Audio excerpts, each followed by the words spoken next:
Hello students, welcome to my Guru Krupa account classes. Today I am going to explain the illustration number 6, page number 198. Here the given is passbook overdraft balance. Prepare bank reconciliation statement from details given below to find out balance as per cash book of Mr. Bhuvneshwar as on 31st October 2018. First transaction, passbook of Mr. Bhuvneshwar shows an overdraft of rupees 53,970.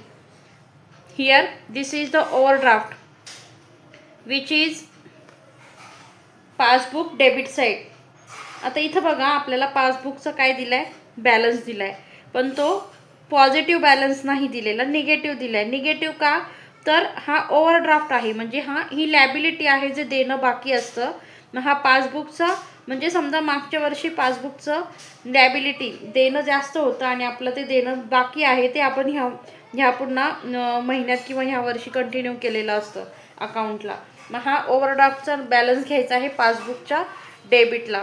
आता passbook आणि cashbook इथं आपण working note तयार करून घेतलेली आहे.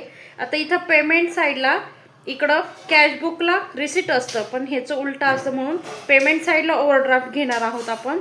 मग त्याला नाव द्यायचं टू बॅलन्स ब्रॉट डाऊन, म्हणजेच ओव्हरड्राफ्टचा बॅलन्स दिलाय तो आपण इथं लिहून घेणार आहोत. 53,970 हा ओव्हरड्राफ्टचा बॅलन्स पासबुकच्या पेमेंट साईडला लिहून घेतला, 53,970. आता इथं दुसरं ट्रान्झॅक्शन आहे, bank wrongly credited mister Bhuvaneshwar's account with rupees 17,070. आता रॉंगली क्रेडिटर केले, म्हणजे क्रेडिटेड केले बँकेने, म्हणजे ते कुठं होतं, पासबुकच्या डेबिटला. येते लक्षामध्ये, म्हणजे बँकेने क्रेडिटेड केले म्हणजे तिथं काय आहे, debited to Bhuvneshwar mister Bhuvneshwar account. Wrongly credited झाले भुवनेश्वर. आता इथं रॉंगली क्रेडिटेड झालं 17,070. रॉंगली क्रेडिटेड झालं ते आपण डेबिटला लिहून घेतलं. त्याच्यानंतर इथं फक्त आपल्याला ट्रान्झॅक्शन कुठं येतंय, पासबुकला का कॅशबुकला, डेबिटला क्रेडिटला, ते ओळखून घ्यायचं आहे. Bank paid annual subscription to chamber commerce 6,000 on Bhubaneswar standing order which was not recorded in cash. आता मी मागच्या लेक्चरमध्ये पण सांगितलं, जिथं which was not recorded in cashbook, not recorded in cashbook, न कॅशबुकचा पेड केले, बँकेने पेड केले म्हणजे काय, पेमेंट, म्हणजेच कॅशबुकच्या पेमेंट साईडला क्रेडिटला, कॅशबुकच्या पेमेंट साईडला इथं नंबर 3 द्यायचा आहे. आपलं तिसरं ट्रान्झॅक्शन चालू आहे आणि कॅशबुकच्या क्रेडिटला चेंबर कॉमर्स ऑफ चेंबरला किती, 6,000 रुपये पेड केलेले आहेत. Chamber of commerce, chamber of कॉमर्सला इथं थर्ड नंबरचं 6,000 पे केलं आहे. कॅशबुकला रेकॉर्ड नव्हतं, ते पेमेंट साईडला करून घेतलं. चौथा आहे, payment side bank column cashbook was undercast rupees 350. आता इथं बघा पुढचं ट्रान्झॅक्शन सांगितलंय. चौथा, payment side bank column of cashbook, कॅशबुकचा जो कॉलम असतो बँकेचा तो अंडर कास्ट म्हणजे काय, कमी झालाय, 350 कमी दाखवते. मग क्रेडिटला कमी आहे ना, मग त्याच साईडला आपण पेमेंट साईडलाच आपण 4 नंबर लिहायचा आहे. आणि अंडर कास्ट म्हणजे कमी पडतंय क्रेडिटला 350 रुपये, ते आपण लिहून घेतलं.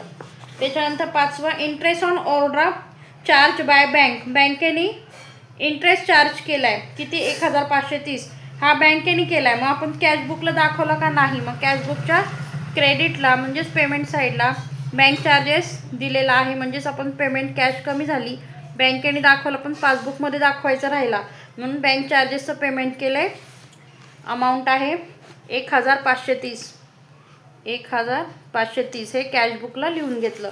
त्याच्यानंतर cash deposit 23,000 on 31st October was not recorded in the passbook. आता नॉट रेकॉर्डेड इन पासबुक, आता इथं कॅश डिपॉझिट केले आहे म्हणजेच पासबुकला रेकॉर्ड नाही, मग पासबुकला रिसिट्स आहे, कॅश डिपॉझिट केल्यानंतर आपण ती कुठं लिहितो, रिसिट साईडला लिहितो, कॅश डिपॉझिटेड. आता इथं बँकेत डिपॉझिट केली आहे, पासबुकला रेकॉर्ड नाही, पासबुकच्या रिसिट साईडला लिहून घेतले 23,000. डिपॉझिट केले म्हणजे मिळाले, रिसिट झाले 23,000. त्याच्यानंतर लास्ट ट्रान्झॅक्शन आहे 7वं, cheque issue but not present to bank for payment 40,000. Cheque दिला आहे पण पेमेंटसाठी तो चेक दिलाय पण नॉट प्रेझेंट, बँकेने प्रेझेंट केलेला नाही. मग पासबुकच्या डेबिट साईडला, पेमेंट साईडला, म्हणजे चेक दिलाय पण बँकेने इथं पेमेंट साईडला तो प्रेझेंट झालेला नाही. टू चेक दिलाय पण not presented by bank. Cheque issue but not presented by bank 40,000 रुपये. तो लिहून घेतला पासबुकला. अशा प्रकारे आपण आता हे सगळं ट्रान्सफर करून घेतलंय. आता बघा मित्रांनो, इथं जिथं आपण बॅलन्स लिहिलाय, बॅलन्स कुठं लिहिला, पासबुकचा ओव्हरड्राफ्टचा बॅलन्स होता, जो आपण निगेटिव्ह बॅलन्स आहे. ओव्हरड्राफ्ट म्हणजे देणं असतं, लॅबिलिटी असती, तर तो आपण पासबुकच्या डेबिटला पेमेंट साईडला इथं लिहिलेला आहे. म्हणजेच ही बाजू आता काय होणार आपली ॲड आणि ही बाजू होणार आहे लेस. मग तशीच वरची कॅशबुकची रिसिट साईड ॲड होणार आहे आणि कॅशबुकची पेमेंट साईड लेस होणार आहे. आता हेच आपण कसं सोडवलं बघूया. बघा आता इथं ॲड, जी बाजू ॲड होणार आहे हा बॅलन्स लिहून घ्यायचा आणि इथं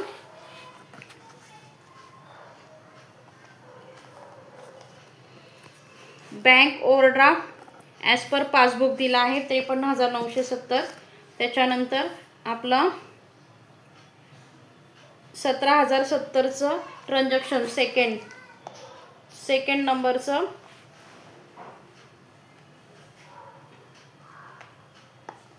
इथं सेकंड नंबर वरती काहीच नाही आहे कॅशबुकच्या डेबिट साईड जी ॲड करायची आहे ती. मग इकडं फक्त पासबुकचे 2 हे ॲड करायचे आहेत. सेकंड नंबर टू भुवनेश्वर आणि टू चेक नॉट प्रेझेंटेड 40,000. मग आपल्याला इथं wrong credited by bank in passbook 17,070, cheque issue but not presented to bank 40,000 हे दोन्ही ॲडचं लिहून घेतलं. ह्याची ॲडिशन करून आउटरला लिहिली, वरचं बॅलन्स आणि ही ॲडिशन ॲड करून ठेवली. आता लेस करायची बाजू आपण बघणार आहोत. आता इथं तिसरा नंबरचं ट्रान्झॅक्शन, जे आपण ट्रान्झॅक्शनचे हे नंबर दिलेत ते सिक्वेन्स वाईज एक आपण तिथं लिहून घेऊया. आता तिसरं होतं annual subscription of chamber of commerce paid by bank not recorded in cashbook. हे सेंटेन्स तुम्ही जे तुम्हाला प्रॉब्लेममध्ये सेंटेन्स दिलेला आहे ट्रान्झॅक्शन त्याच्यावरून लिहायचं आहे. ही समजण्यासाठी आपण इथं वर्किंग नोटला शॉर्टकट लिहिलेला आहे. आता इथं 6,000 लिहिलं, हे ट्रान्झॅक्शनचं लिहून घ्यायचं 6,000. त्याच्यानंतर पुढचं होतं payment side of cashbook bank was undercast 350. हे बघा हे पेमेंट साईड आपण हे करून घेतोय, जे लेस करायची बाजू 6,350 आणि नंतर हे 5वं 1,530 हे लिहिलं. त्याच्यानंतर खालचं इथं पासबुकमध्ये एक 6वं आहे कॅश डिपॉझिटेडचं 23,000 हे पण लिहून घेतलं. अशा प्रकारे ह्या 4 ट्रान्झॅक्शन होते जे लेसच्या बाजूला होते, त्याची टोटल लिहिली. आता एक लेस करण्यापेक्षा आपण याची या टोटलमधनं लेस करणार आहोत आणि उत्तर मिळणार बँक ओव्हरड्राफ्ट ॲज पर. आता वरती bank overdraft as per passbook दिलेला होता, मग खाली येणार आहे bank overdraft as per cashbook. ह्याच्यातनं हे लेस केल्यानंतर उत्तर येतं 80,160, 80,160 हे आपलं फायनली आन्सर आहे.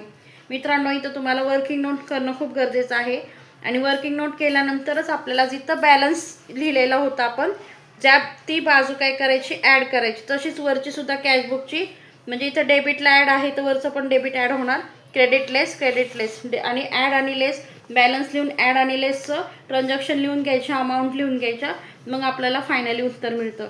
अशा प्रकारे आज आम्ही तुम्हाला प्रॉब्लेम समजावला आहे. जास्तीत जास्त या प्रॉब्लेमला लाईक करा, शेअर करा आणि चॅनलला सबस्क्राईब करायला विसरू नका मित्रांनो. धन्यवाद.